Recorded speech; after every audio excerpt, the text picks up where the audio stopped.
Untuk Idul Adha bagi kami momen yang sangat menyenangkan, Mas.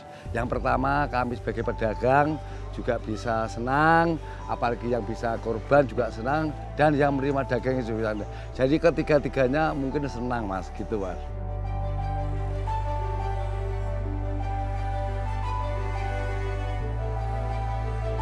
Lapak hewan kurban seringkali kita jumpai di sepanjang jalan menjelang Hari Raya Idul Adha. Namun siapa menyangka jika dibalik sederhananya tempat, ternyata kaya akan cerita yang tak mereka pajang.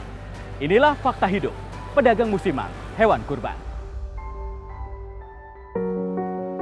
Berjualan hewan kurban jelang Idul Adha sudah jadi rutinitas Suwardi hampir separuh masa hidupnya.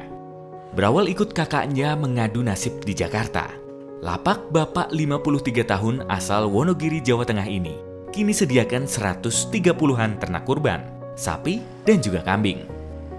Ya perawatannya, Mas ya kita harus memberi komboran sama makannya rutin, Mas, pagi dan sore, gitu ya. Biar jaga, biar jadi lebih berkualitas gitu Iya. gimana Pak? Gini, kalau pagi kita pakai kompor, pakai polar maupun ampas tahu. Kalau kadang siang juga kita dimandikan, sore kompor lagi, diramban lagi gitu, Mas. Lagi. Iya. Oke. Kalau di sini itu Bapak sama berapa pekerja sih Pak? Ini kita membawa tenaga dari kampung itu kurang lebih 10 orang, Mas. 10 orang. Yang 8 orang menjadi anak kandang, yang 2 orang tukang masak maupun menjadi bagian administrasi. Bagian administrasi. Gitu, ya. Itu berarti beroperasi 24 jam Pak? 24 jam ya, Mas. Di sini kambing dari harga 3 juta sampai 8 juta kami persiapkan. Sapi pun dari harga 24 juta sampai 40 juta, Mas. Tergantung si konsumen lah. Menjalaninya, Pak Suwardi pun mengajak serta keluarganya. Di lapak sederhana inilah keluarga besar Pak Suwardi beristirahat dan menjaga asetnya selama 24 jam. Faktanya bising lalu lalang kendaraan dan aroma tidak sedap ini bukan lagi jadi penghalang untuk mencari berkah di momen Hari Raya Kurban. Ya, dan bukan sekedar melakoni rutinitas tahunan.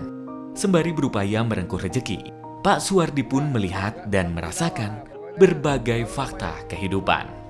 Pengalaman yang kadang-kadang menjadi memori itu kadang-kadang sapi ini sudah kami rawat 2 tahun. Ibaratnya udah akrab banget. Tidurnya di sekitaran sapi ini juga Pak? Iya, Mas, kita tidur di bangku itu, Mas, dalam itu bangku tidurnya kita bareng-bareng sama anak-anak kandang, Mas.